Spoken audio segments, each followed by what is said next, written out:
Lloyds drew up a strategic plan, deciding at first to measure what emissions were coming directly from ships at various constant speeds, so-called steady-state conditions. Monitoring equipment was installed in the engine rooms of ships, connected to a sampling probe, which was fitted directly into the exhaust flue. The results were used to derive general emission factors for ships, allowing the emissions for a given type of ship travelling at various speeds to be predicted.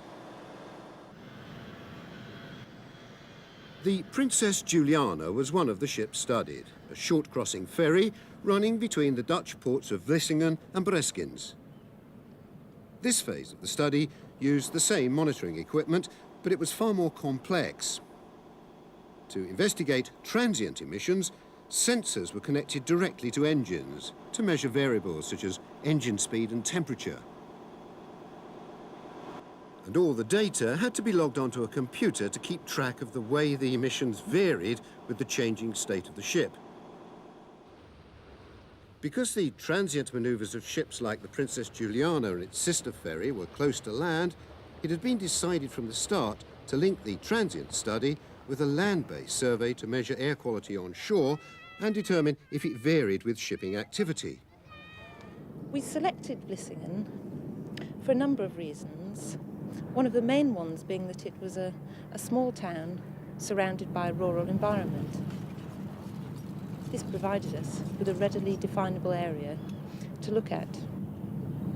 In addition, the Dutch have a long history of meteorological and air quality monitoring, so they were able to provide us with a lot of useful information, such as data on meteorological conditions in Vlissingen, on land-based emission sources in the area, and also on shipping movements in the Scheldt estuary. We're using a mobile laboratory to make the air quality measurements.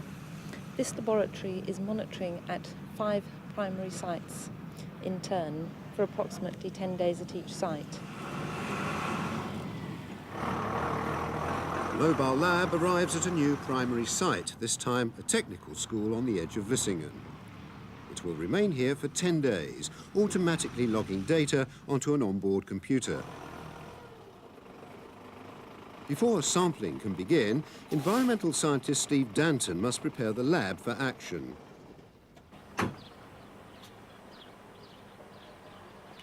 Meteorological conditions have a fundamental effect on the air quality at any site.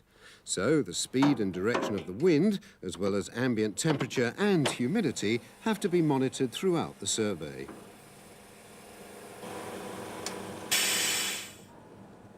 Measurements are taken high above the region of influence of the lab and its immediate surroundings. Air samples are drawn into another mast. The air is divided into 5 streams, which are connected to separate gas analyzers, similar to those used on board the ships. Particulate matter is collected separately. Samples are drawn down a 3rd mast into the instrument and through a tape of filter paper on which airborne dust collects. The amount of particulate matter collected on a window of filter over a short period of time gives a measure of particulate concentration in the air. The 5 gas analyzers all apply standard techniques for determining the concentration of different gaseous pollutants.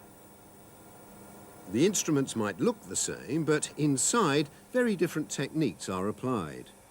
Here, UV fluorescence is used for measuring sulfur dioxide. This single study will generate a great deal of data on air quality right across the Vlissingen area. But even the most accurate data will still be raw. How will the information be used to determine the impact of shipping on local air quality?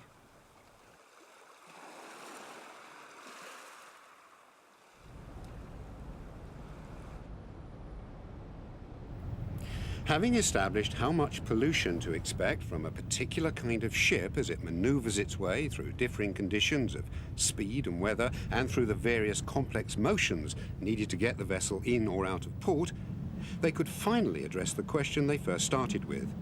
How significant are these emissions? Gillian Reynolds worked on the project for 5 years. We went back to find out. When we last spoke in Vlissingen, we were undertaking a local quantification exercise to look at the impact of emissions on Vlissingen. We found that passing ship traffic didn't really cause a significant pollution problem, that is in Vlissingen. But when one looks at busy harbours, there can be a significant impact from shipping on the local air quality. We then developed that methodology and looked at the impact of shipping emissions on the whole of from the whole of the Northeast Atlantic on Northwest Europe.